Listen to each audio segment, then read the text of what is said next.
이름으로 기도드립니다. 아멘. 네, 오늘 본문을 제가 이사야 49장 14절에서 17절에 있는 말씀으로 같이 말씀을 나누려고 찾아왔습니다. 여러분, 이사야서를 기록한 배경을 여러분 아실 필요가 있습니다.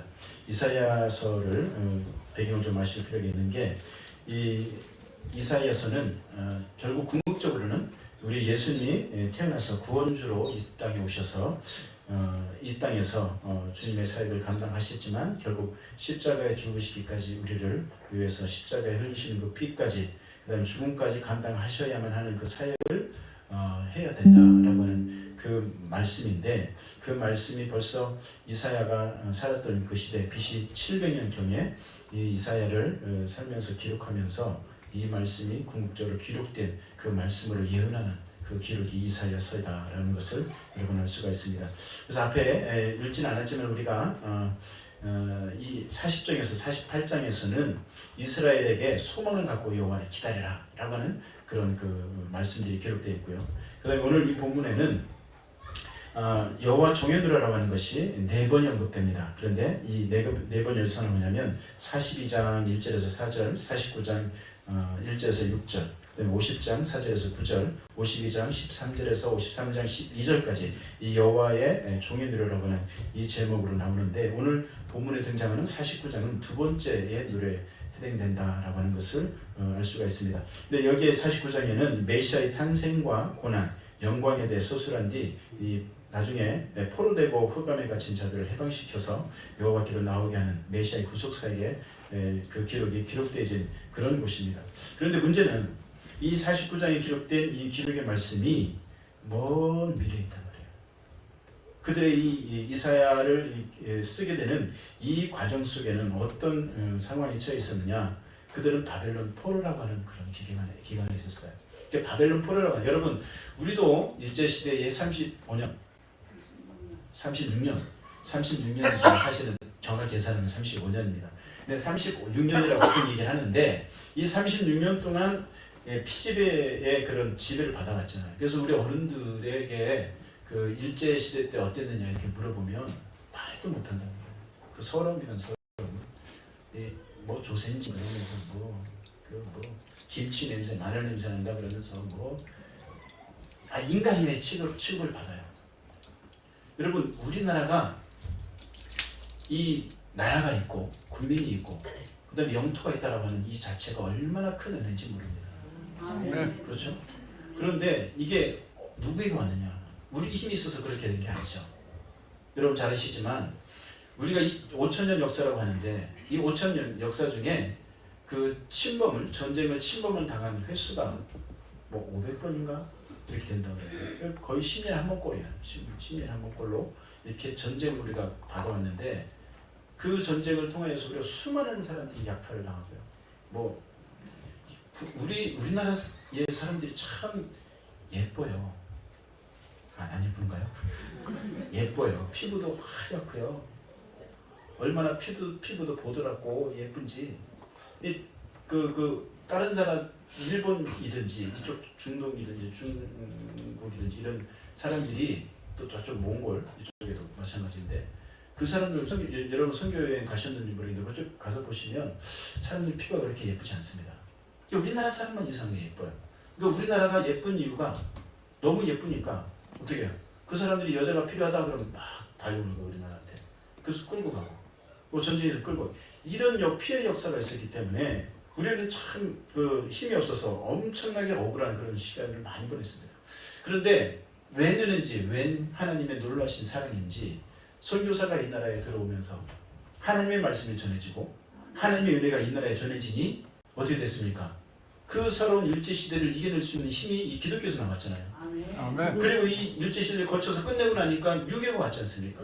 그 유교도 하나님의 은혜로 다, 모르겠습니다. 제가 혹시 6월달에 제가 설교할 때 유교 전쟁이 그것을 혹시 설교가 될지, 그게 좋은 건지 나쁜 건지 모르겠습니다.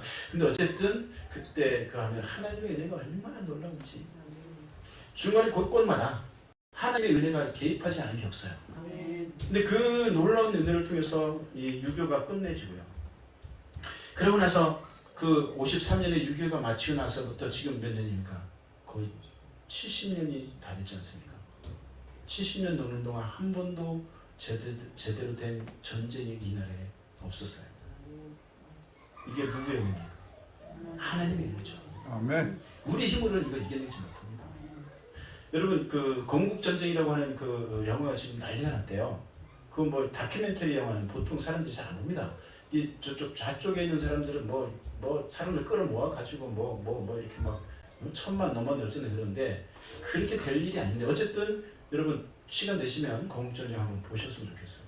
그 이승만 대통령이 얼마나 이 나라를 위해서 헌신을 했는지 그걸 볼 수 있는데 어쨌든 제가 지금 그걸 다 말씀드리기 어렵고 어쨌든 그런 상황. 그러니까 포로라고 하는 이 상황이 있을 때 여러분 포로라고 하는 것은 인권이 없습니다. 요즘 인권 얘기하지만 인권이라는 게 없어요. 그러니까 얼마나 서러웠겠어요. 서러운 정도가 아닙니다. 응? 포로는요 그냥 죽이면 그냥 다는 거예요. 아무 의미 없습니다. 그래서 여러분 잘 아시지만 그 에스더가 왕비가 된 후에도 그 죽음을 각오하고 나오잖아요. 여러분 다니엘이 바벨론 포로가 된 상황에서 어떻게 됩니까? 뭐 사적으로 집어넣는다 해도 그 멀리 하나님을 보니까 천국을 바라볼 수 있는 그런 믿음이 있으니 어떻게 해요? 사적으로 기꺼이 들어가는 거예요. 또 새 친구 어떻게 됐어요? 그 신상에 절하지 않고 끝까지 버티다가 어떻게 돼요? 응? 그 불길 속에 들어가는 풀불에 들어가는 거 아닙니까? 그래도 그것이 믿음이라고 생각을 하고 그 수령에 달려가는데 그만큼 인권이 없다는 얘기입니다. 그런데 어쨌든 이 바벨론 포로라고 하는 것은 그만큼 서러운 거예요. 그래서 이 사람들이 이 이스라엘 사람들이 유대인들에게 뭐라고 얘기하냐? 야, 니들 노래 한번 해봐라. 니들 하나님께 찬양했던 그 찬양 한번 해봐라. 수금 한번 혀면서 한번 노래 한번 해봐라. 그러면서 막 노래를 시키는 거예요. 아니 근데 그걸 하나님께 찬양하는 것이 이 사람을 찬양하는 게 아니잖아요. 이게 이런 소리를 듣고 나니까 얼마나 서러웠던지 그들이 시를 남깁니다. 시편 137편 1절이죠 3절입니다. 제가 읽어드리면 이렇습니다. 우리가 바벨론의 여러 강변 거기서 앉아서 시온을 기억하며 울었도다. 그 중에 버드나무에 우리가 우리의 수금을 걸었나니 이는 우리를 사로잡은 자가 거기서 우리에게 노래를 청하며 우리를 황폐하게 한 자가 기쁨을 청하고 자기들을 위하여 시온을 누려준 하늘을 노래하라 하리로다. 하나님을 찬양하는 그 찬양을 가지고 야 니들 나한테 찬양해. 니들 나한테 노래해봐. 니들 악기 있잖아 그거. 수금 가지고 나한테 찬양해봐. 이거를 하는 거예요. 그러니까 얼마나 힘들겠어요. 그러니까 이들이 울었다. 그걸 수금을 가지고 찬양을 하니까 그걸 가지고 울었다. 그 얘기를 하는 거 얼마나 서러운지 이 얘기를 하는 거죠. 그런 정도로 힘들었단 말이죠. 그러면서 오늘 본문이 바로 그렇습니다. 그래서 이사야 49장 14절에 오직 시온이 이르기를 여호와께서 나를 버리시며 주께서 나를 잊으셨다 하였거든요. 그러니까 여러분 법이 무서운 게 아니라 법 앞에 주먹이 더 무섭잖아요. 왜? 주먹이 더 가까우니까. 그러니까 이 사람들이 여호와께서 나를 버리셨다. 주께서 나를 잊으셨다. 그러면서 서로 눈물을 흘리는 거예요. 그러니까 이 고통이 너무 크다 보니 포로 생활했던 이 고통이 너무 크다 보니 이 탄식하면서 하나님 앞에 이렇게 토로했단 말이에요. 여러분 이때뿐 아닙니까? 여러분 이 사람들이 포로에서 돌아온 이후에 하나님 앞에 기도하면서 나아갈 때도 이 사람이 너무너무 힘드니까 말라기까지 가요. 말라기까지 가는데 그 말라기에도 이런 구절이 또 나옵니다. 말라기 1장 2절입니다. 여호와께서 이르시되 내가 너희를 사랑하였노라 하나 너희는 이르기를 주께서 어떻게 우리를 사랑하셨나이까. 얼마나 생활이 힘들었는지. 이스라엘 사람들이 하나님 앞에 삐졌어요. 여러분 삐지면 안 됩니다. 교회 안에서 삐지면 안 돼요. 교회 안에서 삐지면 절대 안 됩니다. 그런데 이 사람들이 하나님 앞에 삐진 거예요. 하나님 뭐라 그래요? 내가 너 사랑한다. 그러니까 에이 하나님 나 정말 사랑하는 거 맞아요? 에이 하나님 정말 나 사랑하는 거 맞아요? 이게 물어보는 거예요. 아니 하나님 사랑한다면 이러면 안 되잖아요. 그러면서 삐진 것을 표현한 것이 바로 여호와께서 이르시되 내가 너희를 사랑하노라 하나 너희는 이르기를 주께서 어떻게 우리를 사랑하셨나이까. 이거를 얘기한다는 거죠.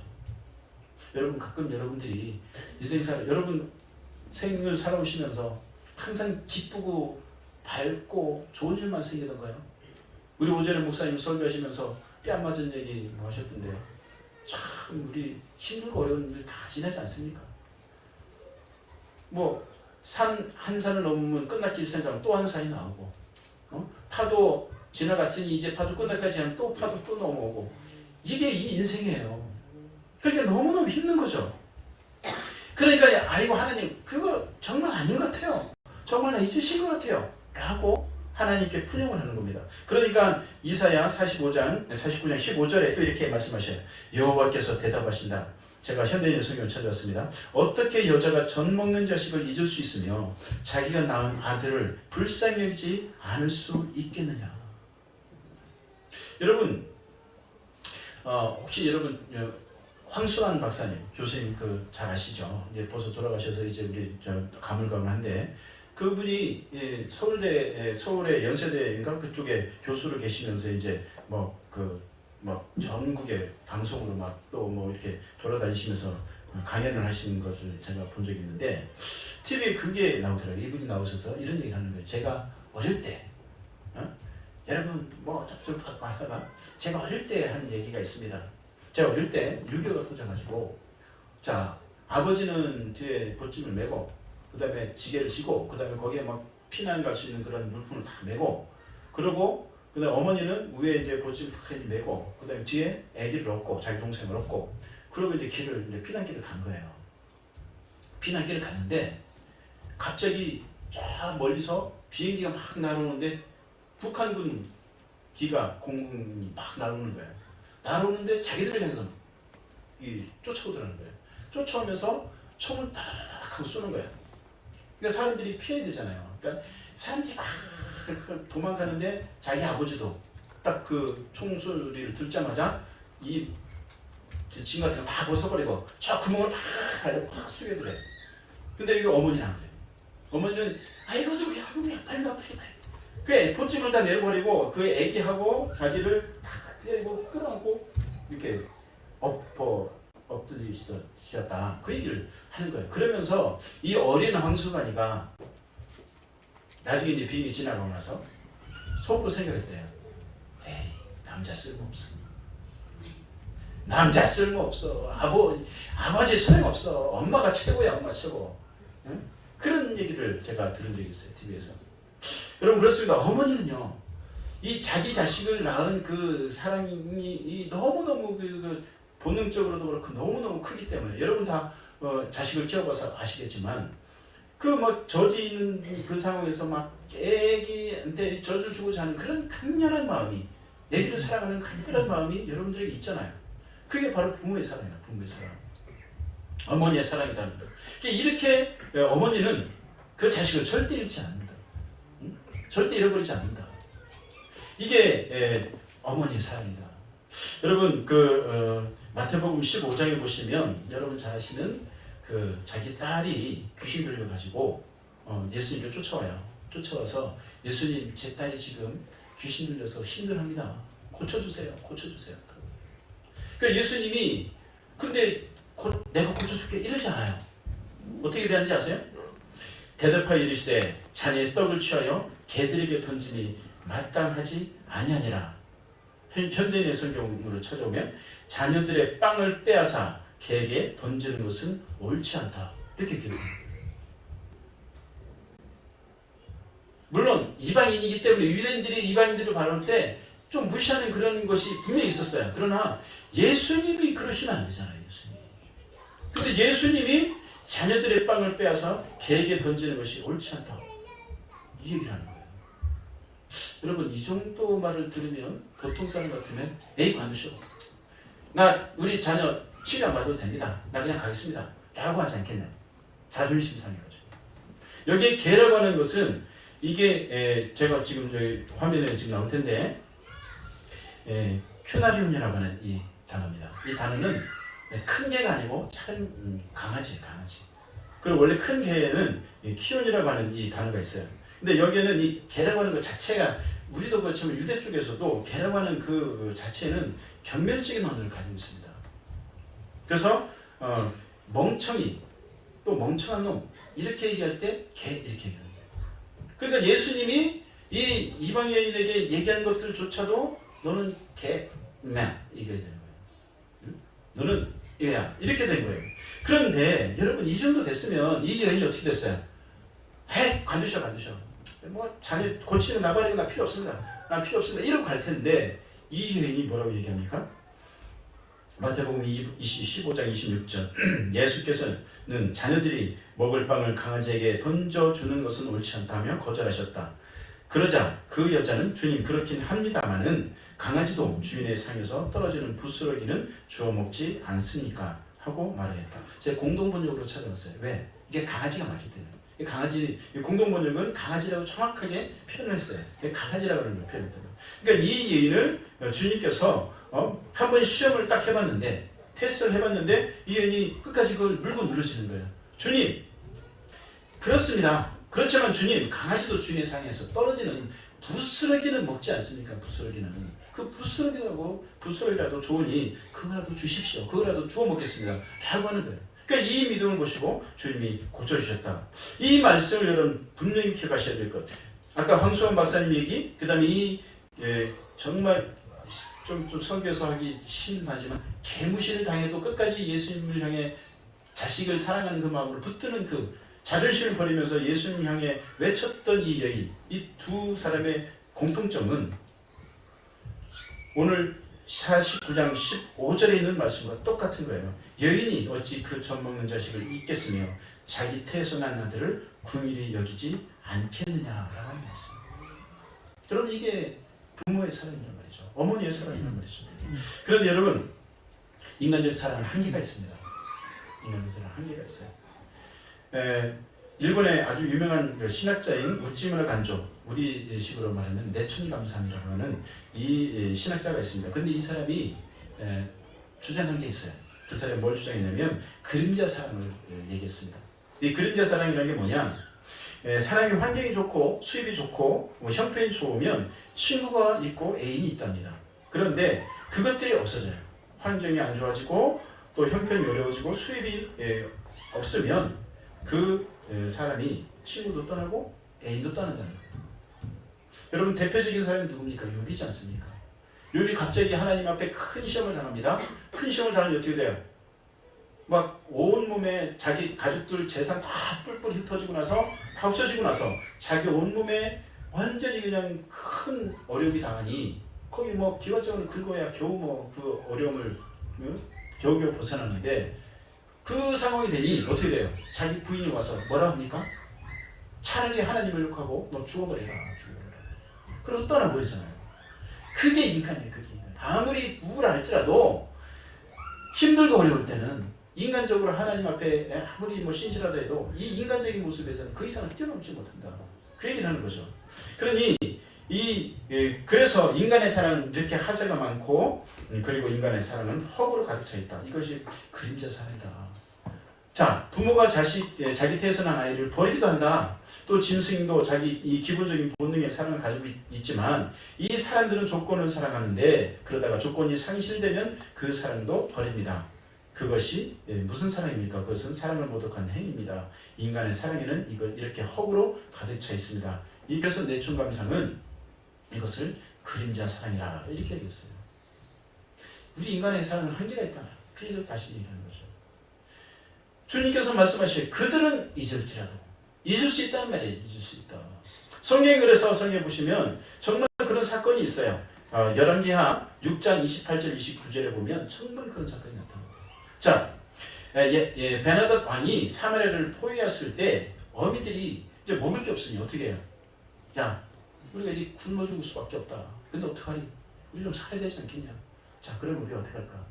그래, 너한테 자식이 있고 나한테 아기가 있으니 자, 오늘은 네 애기 한번 삶아 먹고 다음은 내 애기 한번 삶아 먹자. 그렇게 합의를 합니다. 그래서 정말 애기를 삶았어요. 먹었어요. 그러면서 다음날 그 어미한테 상대방의 어미한테 가서 야, 오늘은 네 애기 내놔. 그랬더니 이 어미가 약속을 위반하는 거야. 안 돼. 나 애기 못 낳아. 이 얘기가 나옵니다. 이 사건이 열왕기하 6장 28절 29절에 나옵니다.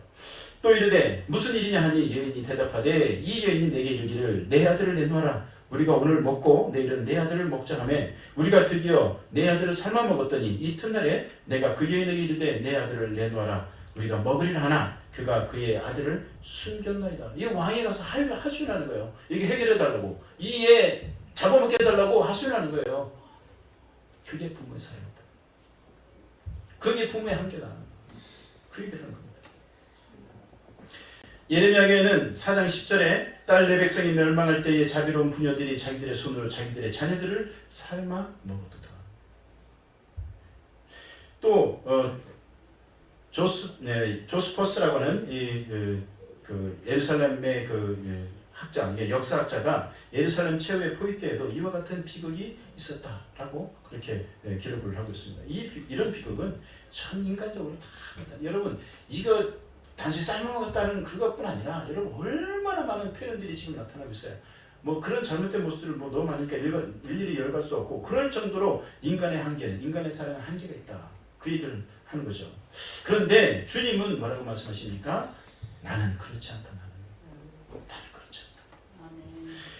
49장 16절입니다. 내가 너를 내 손바닥에 새겼고 너의 성벽이 항상 내 앞에 있나니. 여러분, 새겼다는 게 뭡니까? 볼펜으로 썼다는 얘기니까 아닙니다. 새겼다는 것은 문신을 넣었다. 문신을 넣었다. 여러분, 좀 잘 나가는 이 힘 있는 어깨들이 그러잖아요. 거기 어깨에 뭐 문신 등 뒤까지 뭐 용까지 해서 저 밑에 엉덩이까지 막 비틀어 갖고 막 꽈서 막 이러잖아요. 그거 하려면 얼마나 힘든지 아십니까, 여러분? 그놈들도 인정해 줘야 돼요. 그 정도 하려면 다 바늘에다 다 찍어 갖고 그냥 거기에 해야 되거든요. 이거 얼마나 힘들겠어요. 그 문신이라고 하는 것을 넣을 때 새겼다는 뜻을 얘기하는 거예요. 근데 주님께서 뭐라고 했어요? 내가 너를 내 손바닥에 새겼고 문신했다. 그리고 너의 성벽이 항상 내 앞에 있다. 네 무너진 예루살렘 성벽이 항상 내 앞에 있다네요. 그 얘기를 하시는 거예요. 그러니까 이 말씀을 하시면서 주님 앞에 우리가 다시 한번 하나님의 변치 않는 그 사랑을 생각해 봐야 될 그런 이유가 있다. 그러면서 주님께서 말씀하시는 것은 너희들이 힘들고 어렵지만 염려하지 마라. 걱정하지 마라. 내가 너와 함께 해줄게. 이 얘기를 계속 하시는 거죠. 여러분, 1995년 11월 22일 아르메니아라고 하는 구소련의 지금 아르메니아 독립했지만 그 아르메니아라고 하는 그곳에 지진이 일어났는데, 지진이 강도가 6.9의 지진이 일어났습니다. 6.9의 지진. 여러분, 우리도 몇 년 전에 뭐 한번 지진 한번 경험했지 않습니까? 그때 그 지진이 한번 오니까 난리가 났었어요. 여러분 다 경험해 보셨겠지만, 저도 깜짝 놀라가지고 막 집 무너진 줄 알았어요. 집 무너진 줄 알았어요. 그런데 그 정도가 아니라 그건 몇십 배, 몇만 배가 높은 거예요. 근데 6.9의 지진이라니까 이 큰 지진으로 인해서 얼마나 사람들이 다치냐면 수천 채 건물이 다 무너졌는데 그때 사망자만 2,900명, 부상자가 8,000명, 그리고 이재민만 25만 명이 그 지진으로 인해서 피해를 봤습니다. 이 상황이 됐는데 극적으로 살아남은 사람들이 뉴스에 나오기도 했는데, 이 지진에 극적으로 살아남은 사람이 있었어요. 그 내막이 이런데 9층짜리 아파트가 그곳에 살던 사람인데, 아파트가 무너지면서 철근과 콘크리트 틈새에 어머니 이름이 수잔나고 딸의 이름이 구이안이라고 하는 이 4살짜리 딸이 있었어요. 이 딸이 같이 순간적으로 지진에 의해서 넘어집니다. 그래서 갇혀가지고 여러분, 지진하는 제일 어려운 게 뭐냐면 배고픈 건 둘째 문제고 물을 못 먹어요. 물이 없잖아요. 마실 물이 없잖아요. 그러니까 너무너무 힘들어요. 근데 이 아이가 이게 4살짜리니까 얼마나 힘들겠어요. 그러니까 그나마도 엄마가 옆에 있으니까 엄마 앞에 몸을 의지해서 계속 얘기하는 거예요. 엄마 무서워. 응? 엄마 우리 여기서 못 나가는 거야. 아니야, 걱정하지 마. 조금만 기다리면 아저씨들이 금방 우리를 구해주러 올 거야. 그러면서 위로를 하면서 계속 아이랑 이제 계속 얘기를 하고 있는 거죠. 사흘이 지납니다. 근데 그 상황에서 계속 아이가 칭얼거리는 거예요. 아이가 뭘 알겠어요, 4살짜리가. 그러니까 아이가 뭐라 그러냐면, 엄마 목말라, 배고파, 목말라, 배고파, 엄마 물 좀 줘, 물 좀. 근데 그 상황에서 운신도 못하는데 무슨 물을 거기서 주겠냐고요.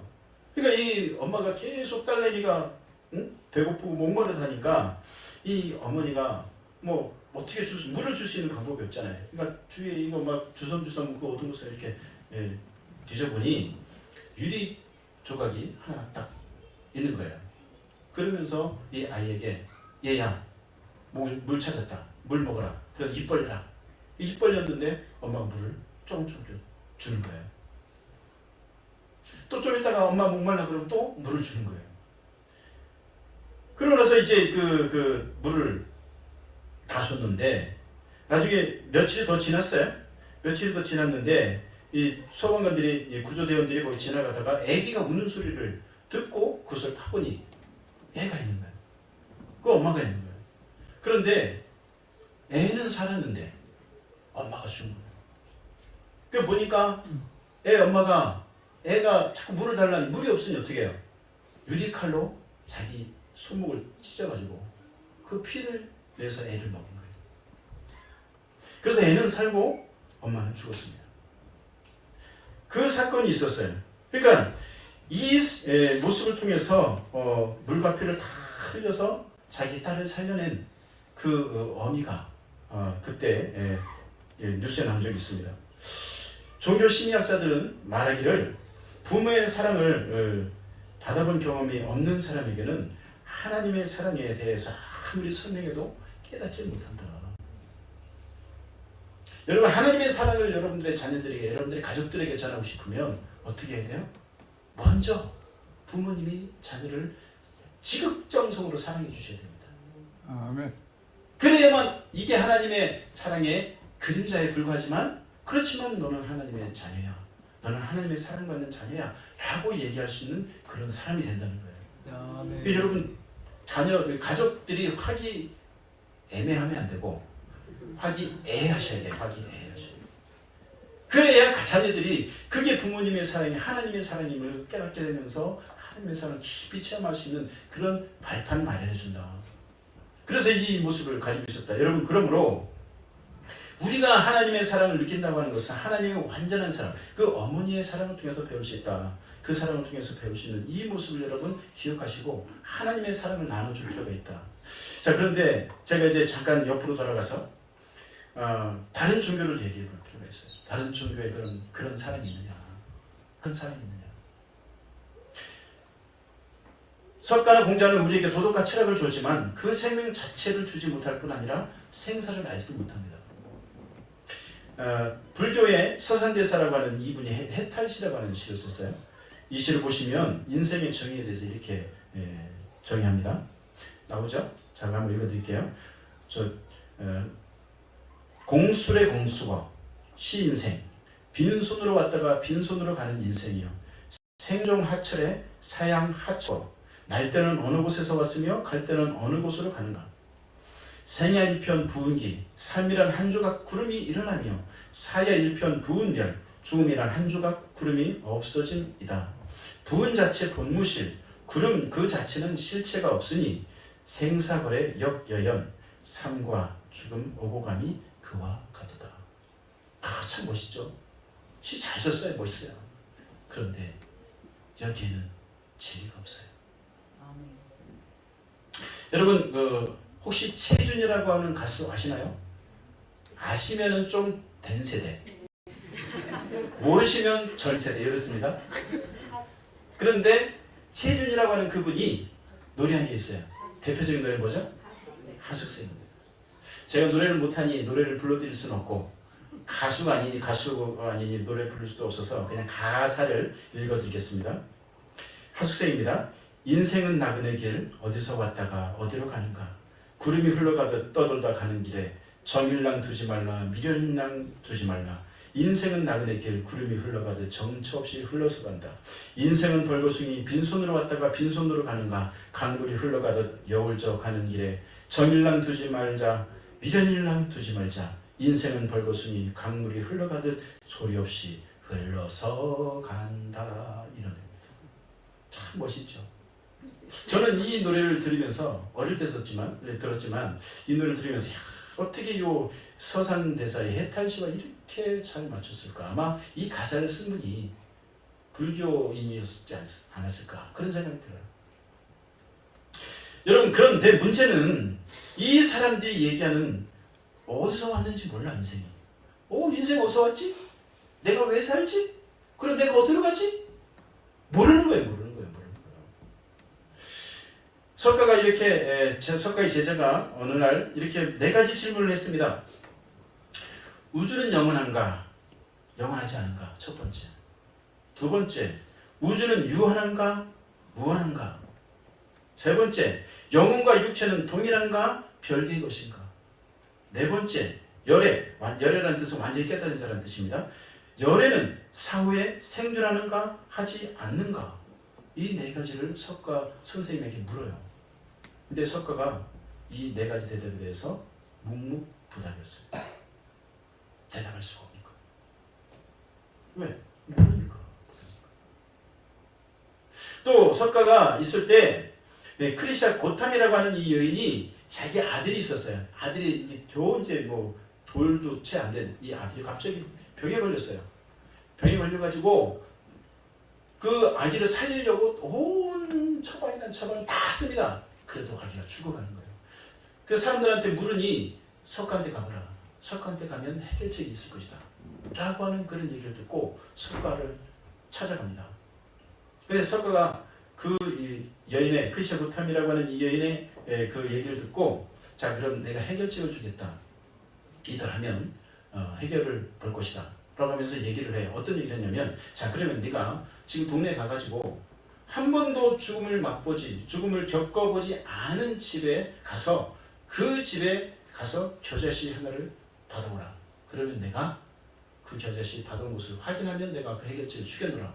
라고 하고서 명령을 내려요. 그러니까 여인이 정말 불이 나게 온 집을 다 찾아다닙니다. 혹시 당신 집에는 죽음이 없나요? 당신 집에는 죽음이 없나요? 당신 집에는 죽음이 없나요? 다 물어요. 그런데 한 집도 죽음을 맛보지 않은, 죽음을 경험하지 않은 집이 없는 거예요. 아기는 죽었습니다. 장례 다 치르고 이 여인이 석가한테 찾아옵니다. 석가한테 찾아오니 석가가 묻습니까? 그래, 내가 주문한 대로 한 집도 죽음을 경험하지 않은 그런 집에서 겨자씨를 찾아왔느냐? 라고 물으니 여인이 얘기합니다. 아닙니다. 한 집도 그런 집은 없더이다. 그러니까 이 석가가 그래 맞다. 내가 너에게 얘기를 해주겠다. 그러면서 얘기를 한 게 뭐냐면 내가 한 가지 법칙을 얘기할 건데 이거다. 모든 것은 변한다. 모든 것은 덧없다. 있는 것은 무상한 세계일 뿐이다. 이게 다예요. 여러분, 불교가 우리에게 종교가 되지 못하는, 진리가 되지 못하는 이유가 바로 여기에 있습니다. 석가모니는 생사를 알지 못합니다. 또 공자는 어떻습니까? 여러분, 우리나라가 유교 사상에 굉장히 저도 그 책을 읽으면 참 재미있어요. 재밌던데 유교 공자 사상에 대해서 참 재밌게 책을 읽었지만 그도 역시 마찬가지예요. 한 번은 공자의 제자 게르라고 하는 사람이 죽음에 대해 물었어요.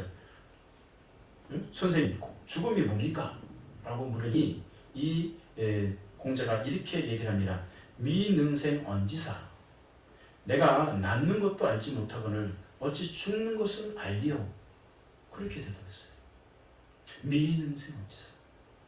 내가 낳는 것도 알지 못하는데 어떻게 죽는 걸 알겠느냐? 죽는 걸 알겠느냐? 그러니 유교도 가짜.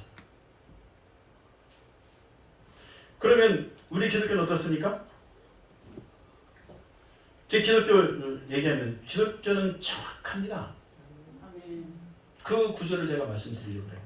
여러분, 기독교는 예수 그리스도로 인해서 인생의 정확한 모습을 정의할 뿐 아니라 그의 사랑으로 자신의 몸 전체를 우리에게 주신 까닭에 그분이 우리에게 유일한 선생님이 우리의 구원자 되신다는 것을 말씀드리고 하는데 고린도전서 8장 6절에는 이런 구절이 나옵니다. 그러나 우리에게는 한 하나님 곧 아버지가 계시니 만물이 그에게서 났고 우리도 그를 위하여 있고 또한 한 주 예수 그리스도께서 계시니 만물이 그로 말미암고 우리도 그로 말미암아 있느니라. 이렇게 구록되어 있습니다. 이거보다 더 정확하게 표현한 구절이 또 있어요. 로마서 11장 36절입니다. 자, 제가 읽어드리면 됐습니다. 이는 만물이 주에게서 나오고 주로 말미암고 주에게로 돌아가니라. 그에게 영광이 세세에 있을지어다. 자, 요걸 좀 더 쉽게 표현한 우리말 성경이 있습니다. 만물이 그분에게서 나오고 그분으로 인해 있고 그분에게로 돌아갑니다. 그분에게 영광이 영원토록 있기를 빕니다. 내가, 여러분이 누구에게서 나왔어요? 하나님에게서 나왔어요. 우리가 살아가는 목적이 무엇입니까? 하나님을 위해서 살아가는 거예요. 우리가 어디로 갑니까? 결국 하나님에게로 가는 거예요. 하나님에게 나와서 하나님을 위해 살고 하나님에게 돌아간 것. 이게 하나님께서 우리를 인생으로 살게 하신 목적이다. 목적. 아멘. 여러분, 이렇게 정확한 말씀이 있는데 방황할 이유가 있습니까? 주님께서 나에게 말씀하신다. 너 방황하지 마. 방황하지 마. 믿음에서 흔들리지 마. 이 석가모니와 공자는 인생의 정확한 의미나 죽음 이후의 세계를 알리지 못했지만 예수님은 너무도 정확하게 우리에게 말씀하시는 거예요. 그렇죠? 그래서 여러분, 요한 1서 4장 8절에서 16절입니다. 제가 이 구절을 찾아온 이유가 있어요. 요한 1서 4장 8절에는 이렇게 기록되어 있습니다. 사랑하지 아니하는 자는 하나님을 알지 못하나니 이는 하나님은 사랑이심이니라. 여기에 원어는 호 데우스 아가페 에스틴 이렇게 되어 있어요. 이게 뭐냐면 하나님은 사랑이다 라는 뜻이거든요. 네, 데우스는 하나님이라는 뜻이고 아가페는 여러분 잘 아시는 사랑의 네 가지 종류 있을 때 하나님이 무조건적인 사랑이 아가페 사랑이다 이렇게 얘기하잖아요. 바로 아가페 얘기합니다. 그런데 여러분 잘 아시지만 우리가 좀 여러분 기도하실 때 이거 좀 바꾸실 필요가 있어요. 사랑이 많으신 하나님, 사랑이 풍성하신 하나님, 이것도 좋은 표현입니다. 그게 나쁜 표현은 아닌데 좀 더 정확한 표현은 사랑의 하나님이 맞습니다. 왜냐면요, 사랑이 많으신 하나님, 사랑이 풍성하신 하나님 그러면 뭔가 완전한 것이 아니고 뭔가 조금 있는 부족함이 있다는 것을 얘기하는 게 많다는 뜻이고, 풍성하다고 얘기할 때 어떤 것이 완전하게 있는 게 아니라 많다고 하는 그것에 완전한 100%를 얘기하는 게 아니잖아요. 그런데 오늘 성경에 하나님은 사랑이시다라고 하는 이 말씀을 그냥 말씀하셨으니 우리가 기도할 때든지 이때 이게 어떻게 해? 하나님은 사랑이다 그러니까 사랑의 하나님. 능력이 많으신 능력의 하나님. 그렇죠? 바로 이렇게 하실 필요가 있고요. 그 다음에 우리 축복이 조금 좋지 않은 표현입니다. 제가 여러분들에게 하나님의 사랑을 축복합니다 라고 하는 것은 맞아요.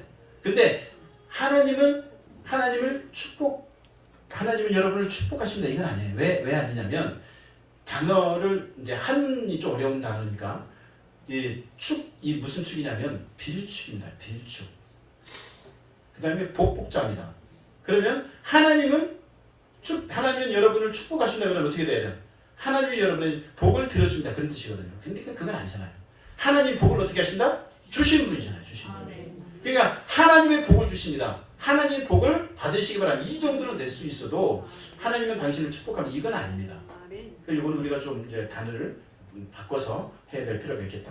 역시 하나님은 사랑이 많으신 하나님 이렇게 표현하지 마시고 앞으로 기도할 때 여러분들은 사랑의 하나님 이렇게 바꾸시면 좋겠어요.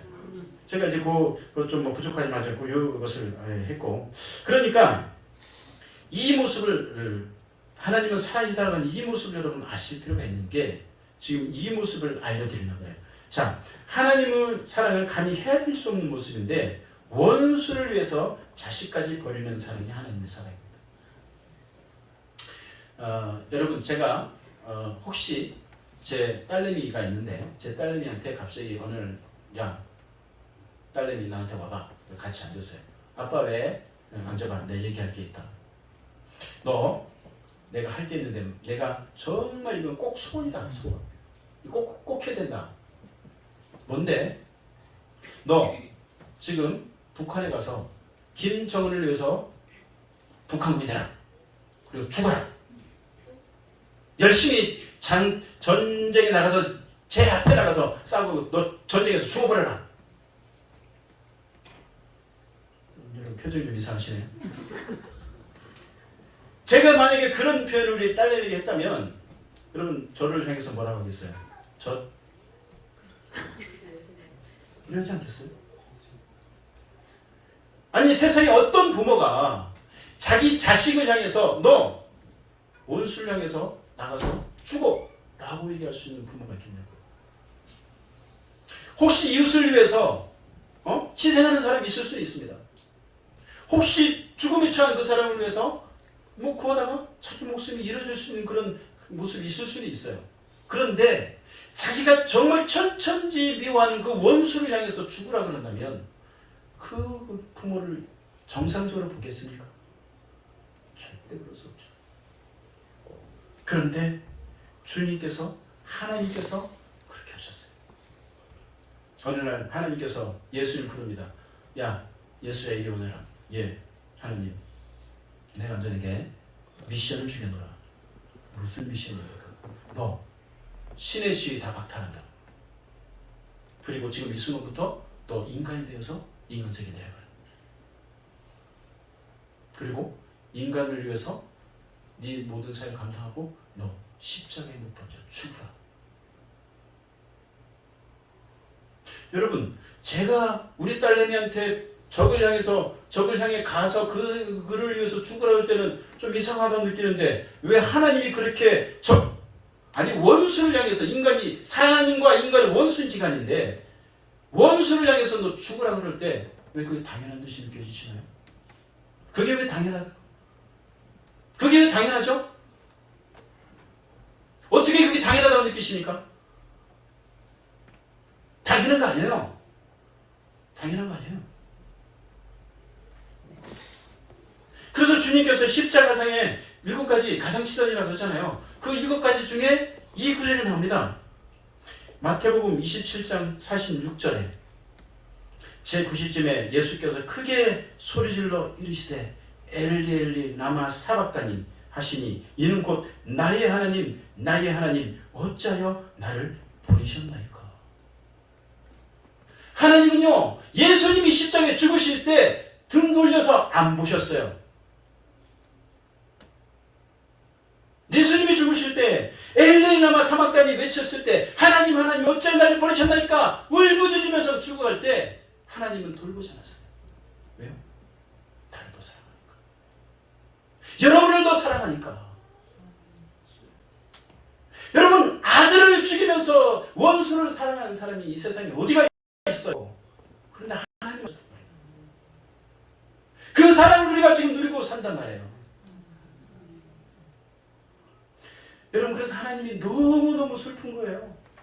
자식이 눈에 너무도 아프지 않은 그 자식이 십자가에 죽기까지 고통을 당하는데 아무 손도 안 대는 그 하나님. 정말 예수님이 죽고 나니까 이제는 아버지가 너무너무 가슴이 찢어지는 거예요. 그러니까 하나님의 표현이 나오죠. 여러분 그냥 지나가는 구절로 이렇게 보셨을지 모르지만 마태복음 27장 50절 51절에 예수께서 다시 크게 소리지고 지르시고 영원히 떠나시느니라. 이에 성소 휘장이 위로부터 아래까지 찢어져 들이대고 땅이 진동하며 바위가 터지고 나가는 거죠.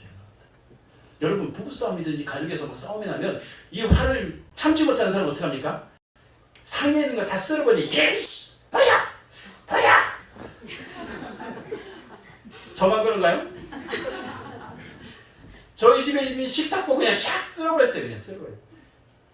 뭐 그릇 다 떨어져 나가고요. 뭐 밥알 다 태워버리고 뭐 국물 다 떨어지고. 이게 밥상 여러분 옛날에 우리 어른들 다 그랬잖아요. 뭐 화가 나면 밥상 확 엎어버리고 막 난리치잖아요. 바로 하나님 이름. 하나님이 너무너무 자기 자식이 죽으니까 십자가에서 그 고통감에서 죽으니까 끝까지 하나님이 왜 예수님 외치는 거 외면하다가 결국 죽으니 그 다음에 하나님이 너무 가슴이 찢어버리는 거예요. 성소 찢어버리고요. 휘장 찢어버리고 그냥 바위가 터져서 막 땅이 진동하고. 그게 하나님의 마음. 그렇게 안 보셨는지 모르지만 여러분 저는 이렇게 보이더라고요. 그게 아버지의 마음이니까. 여러분 이 사랑을 여러분 누리시면서 이걸 모르시다면 정말 여러분 회개하셔야 됩니다. 그래서 제가 주님 앞에 찬양 하나 같이 부르려고 찾아왔어요. 주님 것을 내 것이라. 여러분 이 찬양 여러분 부르시면서 정말 하나님이 얼마나 나를 사랑하셨는데 난 아직도 요것밖에 안 되는구나.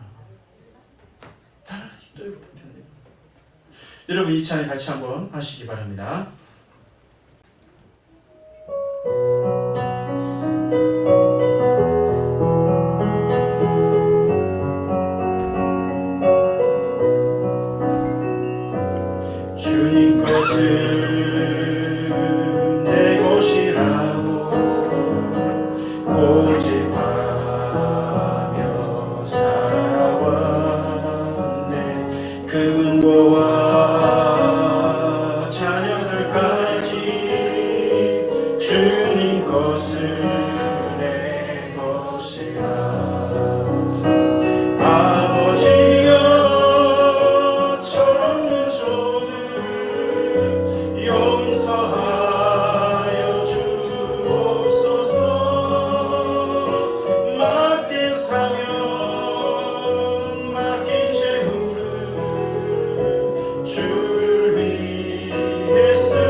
말씀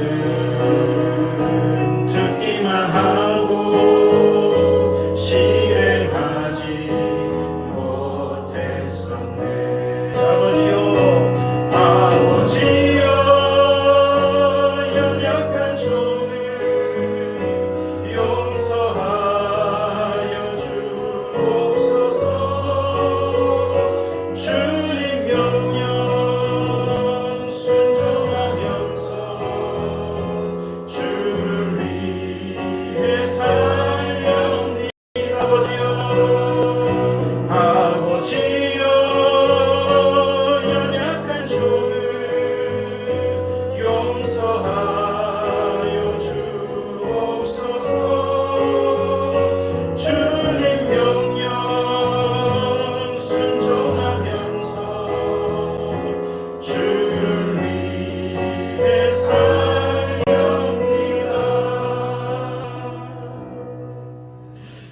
아버지, 정말 그 사랑이 절절하게 달려오지 않습니까? 결론입니다. 이사야 49장 15절입니다. 여인이 어찌 그 젖 먹는 자식을 잊겠으며 자기 태에서 난 아들을 긍휼히 여기지 않겠느냐. 그들은 혹시 잊을지라도 나는 너를 잊지 아니할 것이라. 여러분 따라해 봅시다. 나는 너를 잊지 아니할 것이라. 자, 너를 해서 나는 너를 해서 너를 자기 이름을 부르시기 바랍니다. 저 같으면 나는 최영진을 잊지 않을 것이라 이렇게 하시면 됩니다. 자, 시작합니다. 나는 최영진을 잊지 아니할 것이라. 여러분, 하나님은 여러분들을 잊지 않기 위해서 손에 새겼어요. 문신한 문신. 여러분들의 절망의 벽 앞에 하나님은 서 계셔요.